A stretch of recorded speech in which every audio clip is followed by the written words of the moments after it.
वडोदरा शहर के किशनवाड़ी इलाके की ये खबर है, जहां पर पैसों की लेन देन के मामले में 17 साल के एक छात्र ने अपनी जान गंवा दी है। जो जानकारी मिल रही है उसके मुताबिक 17 साल के छात्र पर 10 से ज्यादा लोगों की ओर से एक साथ घातक हमला किया गया। हमले में गंभीर तौर पर घायल इस छात्र को लहूलुहान हालत में एसएसजी अस्पताल लाया गया। डॉक्टर्स की ओर से उसके इलाज को शुरू करने से पहले उसे जांचा गया और फिर मृत घोषित कर दिया गया। तब परिजनों की ओर से इस गंभीर घटना में धर्मेश, विनोद, अजय समेत के कई लोगों के नाम देकर उनके खिलाफ सख्त कार्रवाई करने की मांग साझा की गई है।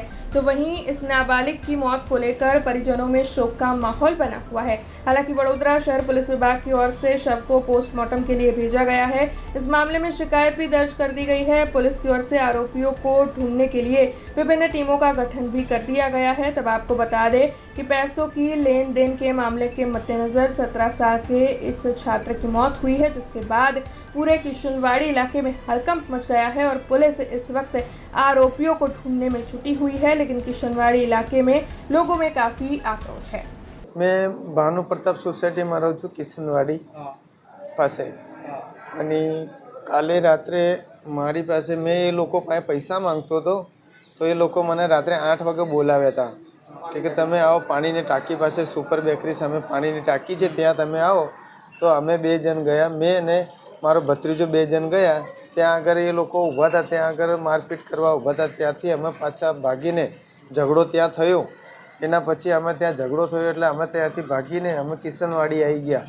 પુરાના મકાનની સામે મેદાન છે ત્યાં થોડી વાર ઊભા રહ્યા તો એ લોકોની ટોળકી આવી હતી 10-12 જણ।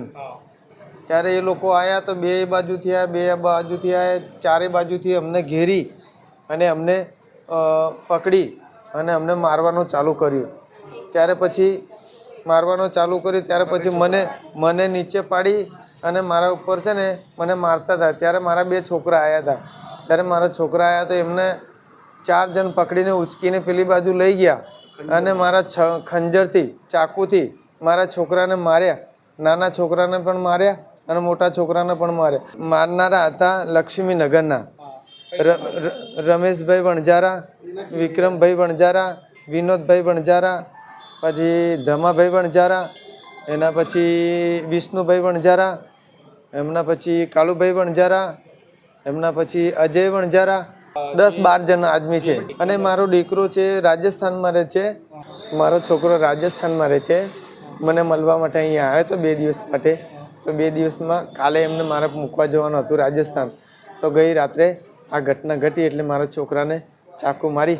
હવે મારી માંગ છે કે આરોપી જે છે બે ચાકુ મારનારને એમને ફાંસીની સજા થવી જોઈએ અને બીજા છે એમને સજા થવી જોઈએ। हमसे जुड़े रहने के लिए हमारे YouTube चैनल को सब्सक्राइब करें और नई वीडियो की नोटिफिकेशन के लिए बेल आइकॉन को दबाएं।